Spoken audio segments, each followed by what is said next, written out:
창세기 37장에서부터 50장까지의 이야기는 야곱의 약전이라는 타이틀이 붙어 있습니다.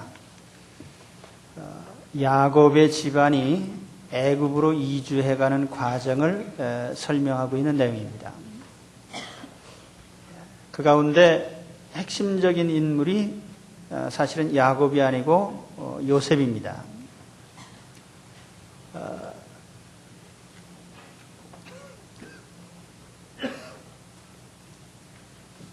하나님께서 야곱 집안을 애굽으로 이주시키기로 작정을 하셨습니다. 그 내용은 창세기 15장에 하나님께서 미리 예고를 하셨습니다. 내 자손이 이방 땅에 가서 400년 동안 살게 될 것이고 그 후에 다시 가나안 땅으로 돌아오게 된다는 내용입니다. 그런데 하나님의 이와 같은 계획은 큰 틀의 계획을 설정하셨지만 그 세부적으로 어떻게 그 계획을 실현해 가는지에 대해서는 항상 하나님께서 그 인간들의 모든 형편과 행위를 보면서 이루어 가십니다. 예수님이 십자가에 못 박혀 죽으시기로 하나님이 작정을 하셨지만 그것을 가룟 유다라는 인물을 통해서 성취해 가는 것은 그것은 얼마든지 변경 가능한 일이에요. 그렇기 때문에 우리 주님이 가룟 유다를 향해서 가룟 유다는 세상에 태어나지 않는 것이 좋을 뻔했다. 왜 하필이면 그런 데 쓰임을 받았냐는 거죠. 요셉이 야곱 집안을 애굽으로 인도하는 선도자 역할을 하게 되는데 기왕이면 즐겁고 기쁘게 이주를 해가면 좋을 텐데 요셉이 미움을 당하고 형제들에게 버림받고 배신당하고 노예로 팔려가는 그런 방법을 통해서 하나님의 그 계획이 이루어져 간다는 얘기입니다. 그래서 우리가 이 하나님의 우리 한 사람 한 사람 인생을 향한 계획을 우리가 작정이라는 말로 얘기할 수가 있습니다. 모든 사람에 대한 하나님의 인생의 설계도가 있으십니다. 그런데 그 하나님의 목적과 일을 수행하기 위해서 하나님은 우리들이 어떻게 처신하는지에 따라서 그 방법을 달리하실 수 있다는 얘기예요.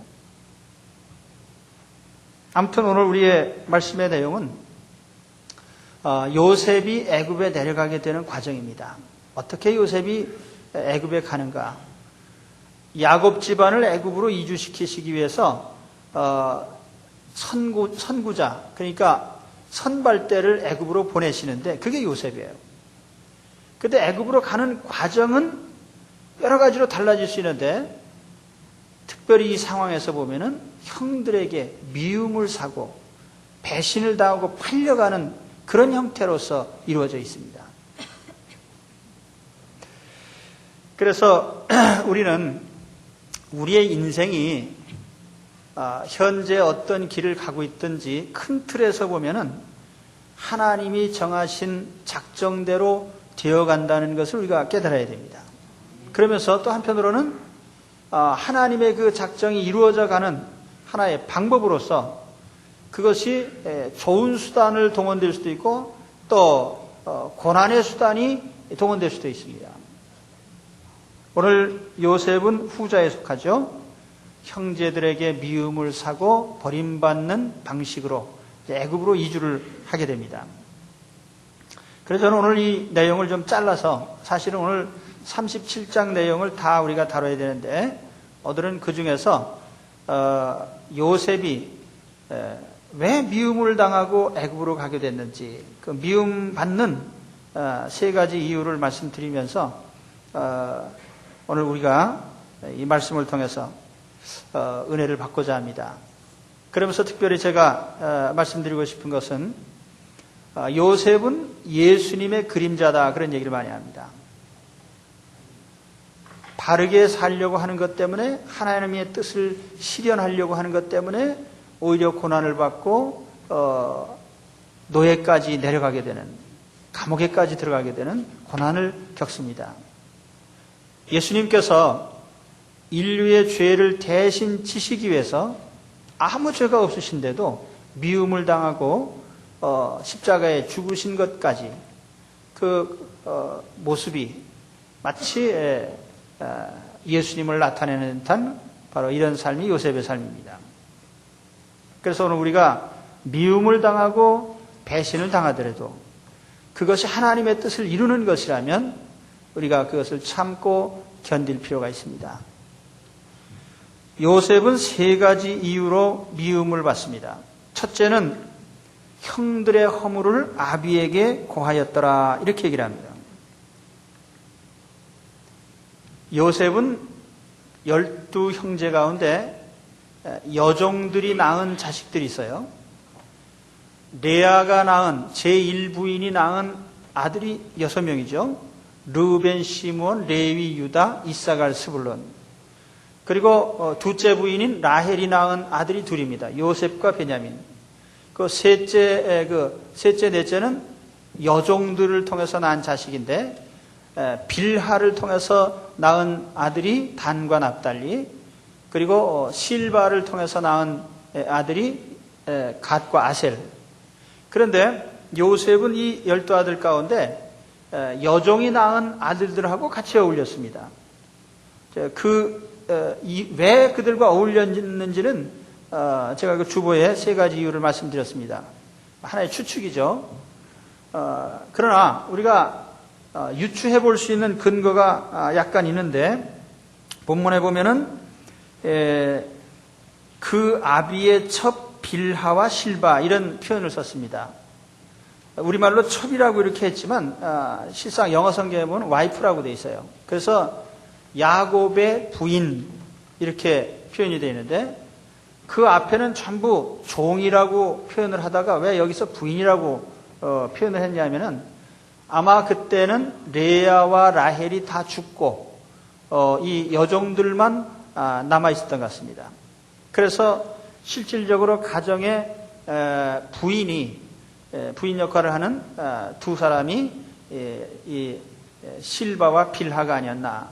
그래서 어린 요셉은 아마 그 여종들의 슬하에서 보호를 받고, 그래서 그 아들들과 어울렸을 가능성이 있다는 얘기입니다. 어쨌든 여기서 문제가 되는 것은 요셉이 그 자기 형들의 잘못을 아버지한테 고발을 한 겁니다. 그래서 그들에 관한 과실을 고했다. 우리말로는 과실이라고 되어 있지만은 히브리어로 보면 이블, 악이라는 뜻입니다. 그래서 영문 성경에 bad report, 나쁜 소식, 이렇게 되어 있지만 사실은 그들의 범죄에 관한 보고, 이렇게 되어 있죠. 구체적으로 무슨 죄를 저질렀을까? 아버지의 양떼들을 돌보고 있었기 때문에 아마 아버지의 양떼를 몰래 팔아먹거나 또는 잡아먹거나, 아니면 양떼들을 제대로 돌보지 않고 내버려뒀다가 짐승에게 잡혀먹거나 이런 일이 벌어진 것 같아요. 그러니까 요셉의 입장에서는 도저히 이것은 옳지 않은 일입니다. 그러니까 아버지한테 얘기를 한 거예요.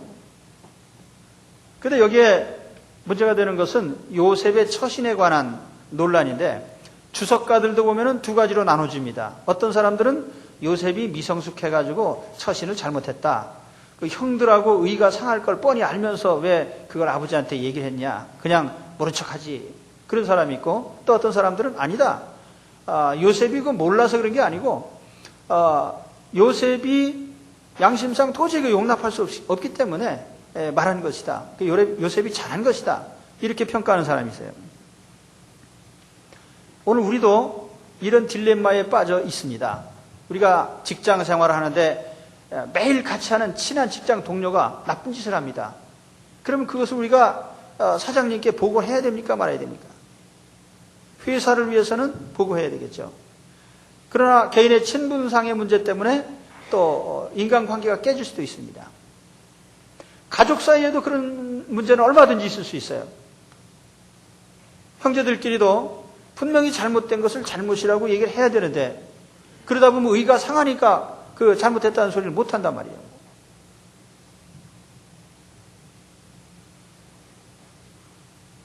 그뿐만 아니라 가까이 사는 이웃이 항상 나쁜 짓을 하는데 그것을 우리가 지적을 해서 고쳐야 될 것인지 그냥 인간적인 관계 때문에 아무 소리 안 해야 되는 것인지 사실 그게 우리의 딜레마입니다만은 요셉은 단호하게 소신 있게 행동을 했습니다. 미움을 사더라도 이것은 아버지께 얘기하자. 그런데 우리가 이 요셉의 행동 원리를 보면은요, 시종일관 하나의 원칙이 있습니다. 신앙 안에서 행했다는 거예요. 이것이 하나님 보시기에 옳은 것이다 라고 하면은 형제의 의가 상할지라도 그는 그 일을 추진을 했습니다. 이것은 인간관계의 문제 이전에 하나님 앞에서 하나님의 사람으로서의 문제예요. 하나님의 사람으로서 바르게 사는 것인가? 이것이 잘못된 것인가? 저는 요즘에 그 믿음의 문제에 대해서 이런 생각을 많이 해요. 목회자로서 우리 신자들을 평가할 적에 저 사람 믿음이 좋은가 나쁜가 여러 가지로 평가가 가능합니다. 그래서 우리가 교회에서 직분자 세울 때 뭘 보고 평가합니까? 새벽기도 생활합니까? 11조 생활합니까? 주일은 성수합니까? 뭐 유형적인 조건들을 일단 따집니다. 그래서 이런 조건이 맞으면 믿음 좋은 사람. 근데요, 이런 조건이 다 맞는데도 불구하고 참 믿음이 없는 것 같은 사람이 많습니다. 사실은. 그러니까 제가 그럼 당신은 믿음을 뭘로 평가하겠습니까? 여러 가지로 볼 수 있겠죠. 전도를 잘한다든지 뭐 여러 가지 있을 수 있겠습니다만은 저는 이렇게 항상 생각을 합니다. 하나님이 두려워서 죄를 못 짓는 사람이 믿음 좋은 사람이다. 예. 하나님이 두려워서 죄를 못 짓는 사람이 믿음 좋은 사람이에요. 예. 가만히 보시면요, 외형적인 조건이 다 신자답게 갖춰졌는데도 불구하고 죄악된 일을 서슴지 않고 하는 사람들이 있습니다. 하나님이 두렵지 않기 때문에요. 그래서 구약의 참신자를 가리켜서 통상 쓰는 용어 가운데 하나가 하나님을 경외하는 자라는 표현이 있습니다. 이 경외라는 말이 두려워한다는 뜻이에요. 그래서 영어 성경에 보면 God fear입니다. 하나님을 두려워하는 사람. 창세기 39장 9절에 보면은 요셉이 보디발의 아내에게 유혹을 받습니다. 은밀한 가운데 우리 한번 동침합시다. 그런데 요셉이 그때 한 말이 있어요. 이 집에는 당신 주인이 모든 것을 내게 맡겼지만 당신의 신상에 관한 것은 내게 맡기지 않았습니다. 또 내가 당신과 동침함으로 말미암아 내가 어떻게 하나님 앞에 죄를 짓겠습니까? 그래서 두 가지를 얘기한 거예요. 하나는 윤리적인 문제예요. 간통죄는 윤리적으로 볼 때 상대편 배우자에 대한 죄악입니다.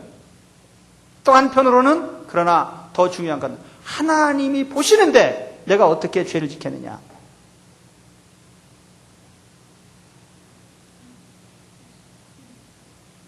아버지 재산을, 아버지 양떼를 치는데 그걸 파먹는 것이 옳은 일입니까? 도둑질하는 게 옳은 일이에요? 아버지 재산 가로채는 것이 옳은 일입니까? 이 자리에 계신 아들, 딸 여러분, 부모님 재산을 도둑질하지 마십시오. 요즘 어떤 사람들 보면은 부모님 재산 미리 뺏어가려고 부모님을 해치는 사람들이 있는데 그 성경에 보면은 돌에 맞아 죽을 죄입니다.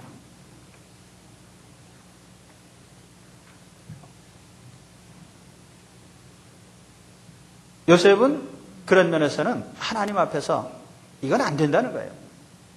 하나님 앞에서 안 된다는 거예요. 요셉의 이런 행동 때문에 형들이 요셉을 너무너무 미워했어요. 그래서 사실 우리도 날마다 그런 고민에 빠집니다.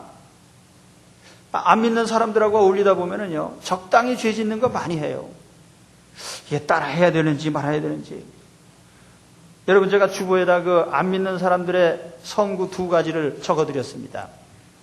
잠언에 보면은 잠언 9장 17절에 뭐라고 했습니까? 도적질한 물이 달고 몰래 먹는 떡이 맛있다.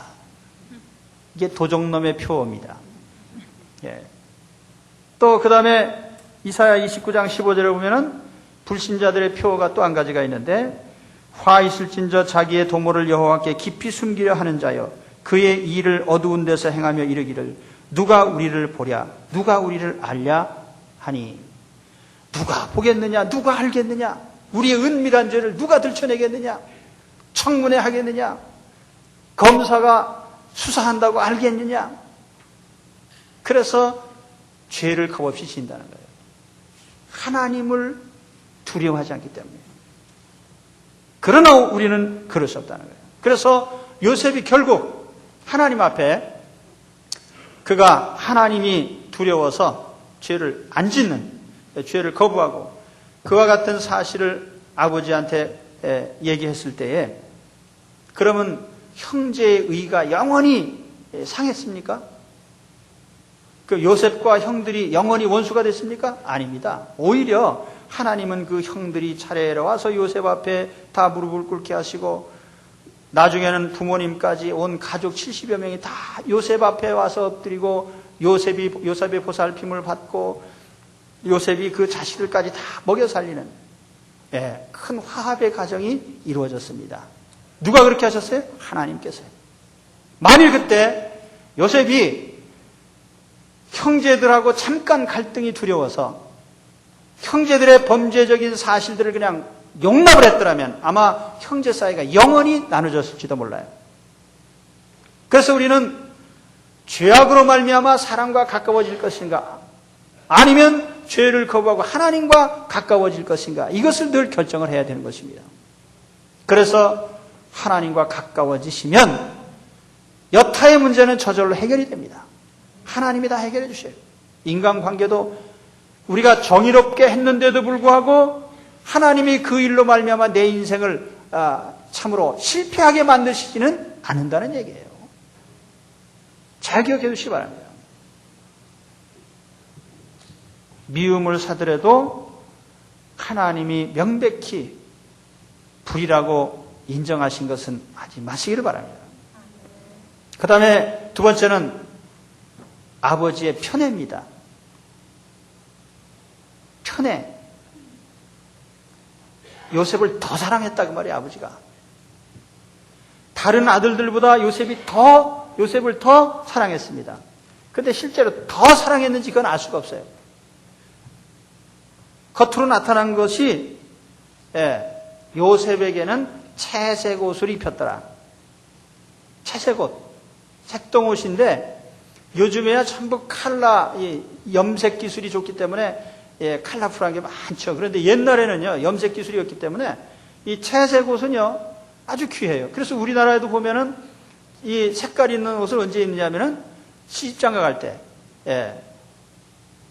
딱 평생 한 번 입어봅니다. 근데 이 이스라엘 사람들도 옛날에 채색 옷은 귀족들이나 입던 옷인데, 그것을 요셉한테 갖다 입힌 겁니다. 야곱이 요셉을 특별히 더 사랑한 이유를 오늘 말씀 3절 4절에 보면은 야곱이 노년에 얻은 아들이기 때문에 더 사랑했다, 그렇게 얘기를 합니다. 그래서 이 당시에 요셉의 나이가 17살이라고 했는데 아버지 야곱의 나이는 108살로 계산이 나옵니다. 그러니까 100세 넘은 아버지가 17살 난 아들이 얼마나 이쁘겠어요. 그런데 노년에 나서 이쁜 것이 아니라 하는 짓이 이쁘니까 더 이쁜 거예요. 그러니까 요셉은 머리도 청명하죠, 성품도 좋죠, 인간관계도 좋죠, 성실하죠, 정직하죠. 오늘 말씀에 심부름 다닌 얘기가 나옵니다마는 헤브론에서 세겜까지 70km, 약 200리가 됩니다. 또 거기서 또 다시 도단까지 24km. 근데 요셉이 아버지 심부름을 하러 이제 형들을 찾아 나서는데 빨리 다니다가 한 곳에 가서 아버지 가라고 한 곳에 가니까 형들이 없는데요. 그리고 그냥 돌아왔으면 끝입니다. 근데 아버지가 그 말씀하신 것을 꼭 이루기 위해서 끝까지 찾아간 거예요. 만약 뭐 요셉이 안 갔더라면 노예로 팔리지 않았을 거예요.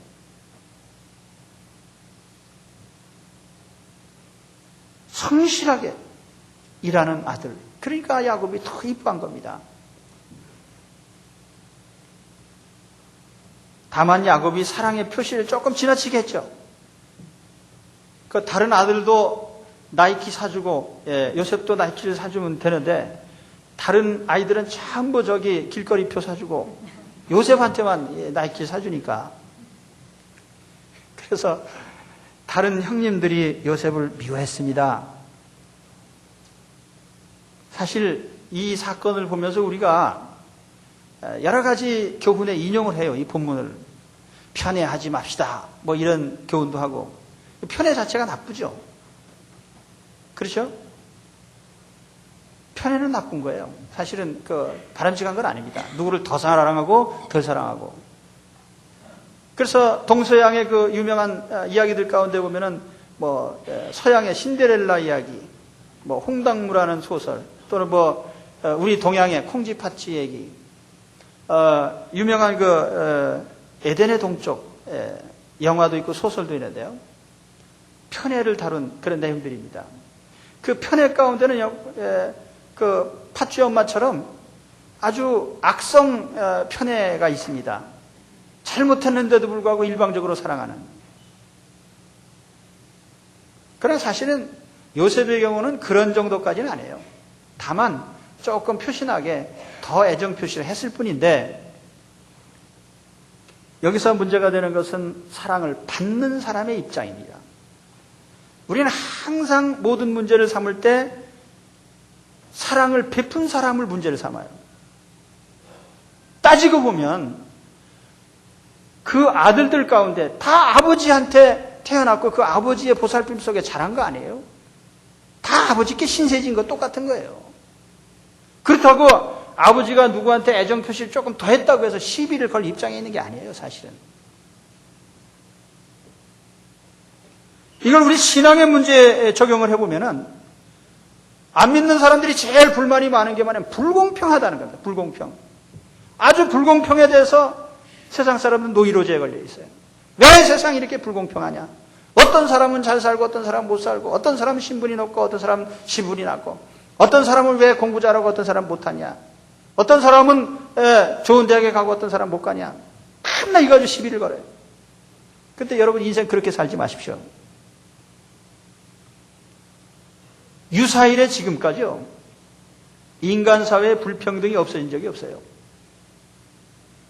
왜냐하면 이 불평등이라는 것 자체가 하나님이 정하신 거예요. 그리고 그렇게 된 원인이 어디냐면 인간의 탐욕과 죄악에 있는 겁니다. 하와가 하나님과 같아지려고 하는 욕심, 교만한 마음, 탐욕스러운 마음. 그러니까 공산주의 해가지고 공산주의 일어날 때 어떻게 됐어요? 러시아 사회가요, 지구상에서 제일 불평등한 사회였습니다. 지주들이 농노들을 얼마나 못 살게 굴었는지. 그러니까 하나님이 역사 심판을 하신 겁니다. 공산혁명을 통해서 모든 지주들이 다 몰살당했어요. 그러다가 공산주의 사회가 되니까 공산주의 이념이 뭐냐면 평등입니다. 평등. 그래서 이 자본주의 사회의 이념은 자유죠. 자유. 자유의 가치가 제일이다. 사회주의 이론이 뭐냐면 평등이 최상이라는 겁니다. 그래서 인간의 방법으로 평등하게 만들자는 거예요. 공산주의 사회가 되니까 평등해졌습니까? 공산당 특권층이 나타나고, 또 수고한 만큼 받는 것이 사실은 원칙인데, 모든 사람이 열심히 일한 사람이나 열심히 일 안 한 사람이나 똑같이 대접을 받아요. 그러니까 함께 망한 겁니다. 인간 사회는 평등이 이루어진 적이 없어요. 그럼 문제는 뭐냐 하면은 평등한 조건을 만들려고 할 것이 아니라 우리가 이 사회를 어떤 식으로 인식하느냐의 문제입니다. 제가 여기 랍비의 한 이야기를 적어드렸습니다. 여러분 아시는 내용이죠. 어떤 형제가 살았습니다. 그래서 같이 농사를 지었어요. 농사를 짓고 수확을 한 후에 형제가 공평하게 나눴습니다. 공평하게 나눴는데 집에 와서 가만히 생각해 보니까 우리 형님은 가족을 거느리고 생활비도 많이 들어갈 텐데 이게 내가 너무 많이 가져온 것 같아. 그래서 밤에 몰래 곡식 푸대를 갖다가 저 형님의 마당에 갖다 몰래 갖다 놨습니다. 이 형님이 가만히 생각해 보니까 이게 아무래도 잘못한 것 같아. 왜냐하면은 아우는 누가 돌봐줄 사람도 없고 참 그 노후 걱정도 되는데 이게 더 이렇게 있어야 물질이라도 많아야 되지. 그래서 생각하고 이제 또 한 짐 지고 갔다가 아우의 마당에 갖다 놨습니다. 아침에 일어나 보니까 이게 그대로 있는 거예요. 웬일인가. 그 다음날도 그러다가 나중에 길거리에서 만났어요. 밤중에 지고 가다 이렇게 보니까 너 어디 가냐. 보니까 둘이 서로 내가 더 조건이 좋은 사람이고 내가 더 행복한 사람인데 하고 상대에게 주려고 한 겁니다. 불공평이라는 그 인식이 우리 마음의 사고방식의 문제라는 거예요. 여러분 100m 출발선에서 달리기 선수가 뛸 때 똑같은 선에서 뜁니다. 어떤 사람은 빨리 가서 1등하고 어떤 사람은 꼴찌합니다. 그런데 달리다 말고 야 인마 너 너무 빨리 갔으니까 도로 와. 그리고 도로 끌어다 놓고 다시 뛰는 경기가 있습니까? 마라톤 하는데 어떤 사람이 중간쯤 갔는데 넌만 너무 빨리 갔으니까 도로 일로 와 그래가지고 끌어다 놓고 다시 하는 경기가 있습니까? 우리 인생도 마찬가지예요. 그런데 사람들은 항상 같은 조건만을 바라는 거예요.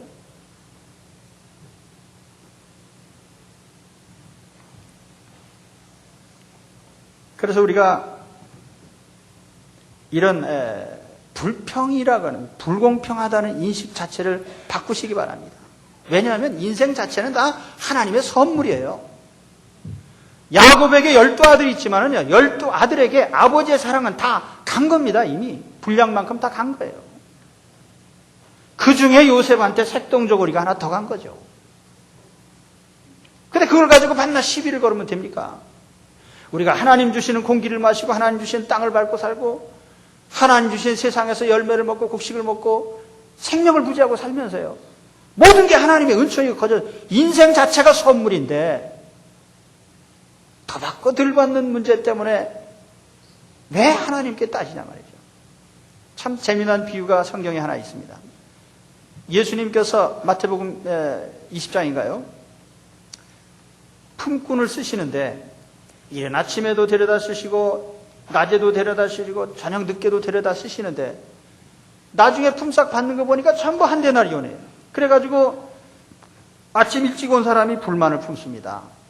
왜 우리는 아침부터 와서 일했는데 한 데나리온이니까.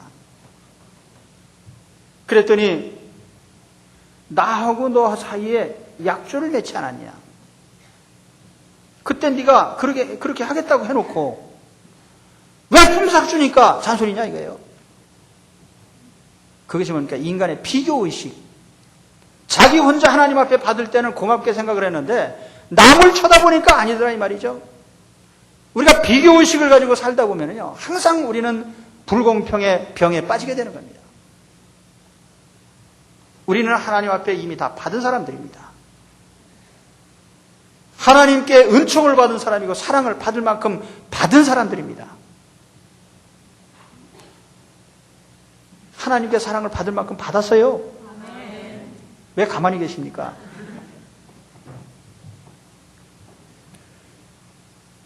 아버지가 옷 한 벌 덜 사주시든지 더 사주시든지 부모님의 사랑은 이미 받은 것입니다. 그러니까 고마워해야죠. 사고방식을 바꾸라고요.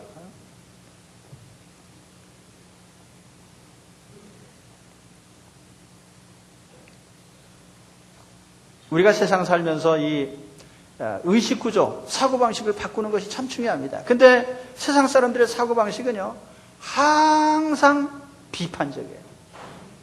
왜 불평등하냐? 왜 불공평하냐? 그때마다 우리는 나는 하나님께 이미 받을 거 다 받았습니다. 나는 부모님께 이미 받을 거 다 받았습니다. 감사합니다. 이런 마음을 가지고 사시길 바랍니다. 그 다음에 세 번째로 요셉이 또 미움을 산 원인이 요셉의 꿈이죠, 꿈. 아버지한테 잘못을 보고한 것, 그것도 미운 일이고,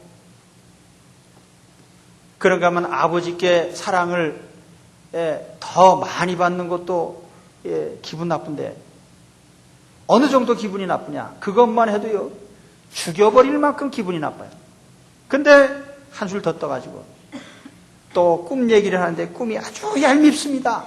제가 꿈을 꿨는데요, 형님들 들어보세요. 곡식단 하나가 제 곡식단을 가운데 딱 서 있고, 형님들의 곡식단은 제 곡식단을 향해서 다 절을 했습니다. 그럼 형님들이 기분이 좋겠습니까? 야, 저놈이 그렇지 않아도 죽일 만큼 미운 놈인데 또 얄미운 소리 하는구나. 근데 거기까지 또 괜찮아요. 그 다음에 또 꿈 하나 또 꿨는데 또 얘기해 드릴까요? 이번에는 하늘에 별들이 있는데 11별이 내게 절을 했습니다. 해와 달도 내게 절을 했습니다. 그러니까 야곱까지 화가 난 겁니다. 야, 임마, 너 지금 무슨 소리냐? 여기 해와 달이라는 건 부모를 상징해요. 11별은 형제들을 상징해요. 그게 다 부모까지 그럼 내 앞에 절해야 되냐? 요셉이 머리가 나빠서 얘기한 거 아닙니다.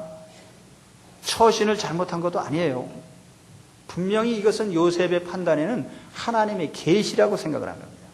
그리고 여기에는요, 형들은 이것을 기분 나쁘게 생각했지만 요셉은 어떻게 생각했냐면은 내가 집안을 먹여 살릴 사람이다, 그런 생각을 한 겁니다. 곡식단이라는 건 양식이거든요. 그리고 하늘의 별이라는 것은요, 이건 하늘의 뜻이라는 겁니다. 그래서 요셉은 개인적으로 이 꿈을 얘기하면서 장차 우리 집안에 일어날 것을 내다본 겁니다. 앞으로 제가 형님들도 책임지겠습니다. 앞으로 부모님도 제가 책임지겠습니다. 그 책임을 얘기를 한 거예요. 근데 형들은 오히려 이것을 요셉이 지배한다, 그런 생각으로만 요셉을 받아준 겁니다. 그러다 보니까 더 미워하게 된 거죠.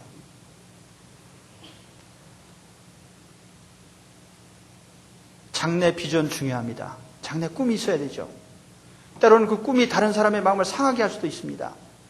그러나 여기서 제가 가만히 이슈를 보니까 요셉이 이런 얘기를 하게 된 근본적인 배경은 내가 집안을 책임지겠다고 하는 그런 사명감입니다. 그래서 우리가 이 본문 가지고 여러 가지 설교를 할 수가 있어요. 젊은이여 꿈을 가지시오, 요셉처럼 꿈을 꾸시오. 꾸어지지 않는 꿈을 어떻게 꿔요? 이거 하나님의 계시예요. 그리고 이것은 요셉의 책임의식입니다. 우리 집안은 내가 책임집니다. 좀 그런 비전을 가지시기 바랍니다. 어떻게 하면 가족 책임 안 지고 혼자 달랑 떨어져 나와서 잘 살까 궁리하지 마시고요. 그 따위로 생각하니까 항상 일이 안 되는 거죠. 그 비전이 이기적이고요. 어떻게 하면 내가 우리 집안을 책임지겠습니까? 내가 책임지겠습니다. 라고 하는 이런 비전을 좀 가지시기 바랍니다. 예. 딱 세 분이 아멘 하셨습니다. 그래서 아무튼 요셉은 선한 의도의 이런 꿈에 대해서도 오히려 형들에게 오해를 사게 됩니다. 그리고 뒤에 가서 보면 어떻게 돼요? 결국에는 형들이 요셉을 노예로 팔아먹습니다. 하루아침에 신세가 아주 완전히 망쳐졌어요. 그러나 신세가 망쳐진 게 아니죠. 하나님께서는 그 요셉을 통해서 더 큰 일을 해 나가십니다. 오늘 제가 요셉이 미움당한 이유 세 가지 얘기했어요. 첫째는 뭡니까? 잘못을 지적하고 죄를 거부한 그것 때문에. 두 번째는 사랑을 더 받고 덜 받는 문제, 편애 때문에. 그 세 번째는요, 자신의 비전, 꿈을 얘기함으로 말미암아. 그래서 요셉은 결국 미움을 당하고 형들에게 버림을 받았습니다. 오늘 여러분 가운데 혹시 별 큰 이유 없이 미움당하는 분들 계십니까? 오히려 나는 옳은 일을 하는 바람에 미움을 사는 수도 있습니다. 바른 일 때문에 미움을 당해요. 정직한 것 때문에 미움을 당합니다. 죄에 동조 안 한 것 때문에 미움을 당합니다. 그래도 좋습니다. 미움 당하는 것 가지고 낙심하지 마시고요. 그거 가지고 너무 의기소침하지 마시기 바랍니다. 요셉과 같은 마음을 가지고 가세요. 요셉은요, 13년 동안 참고 견뎠어요. 하나님께서 하루아침에 요셉을 바꿔주셨습니다. 그래서 결국 요셉을 미워하던 형들이 다 요셉 앞에 와서 엎드렸습니다. 나중엔 부모님까지도 다 요셉의 슬하에서, 요셉의 그 수하에서 말년을 마치게 되고요. 온 집안이 다시 하나가 되는 하나님의 축복을 받습니다. 잠깐 미움의 문제 때문에 엉뚱한 결정하지 마시고요. 참고 견디셔서 요셉과 같은 결말을 반드시 보시기를 축원합니다.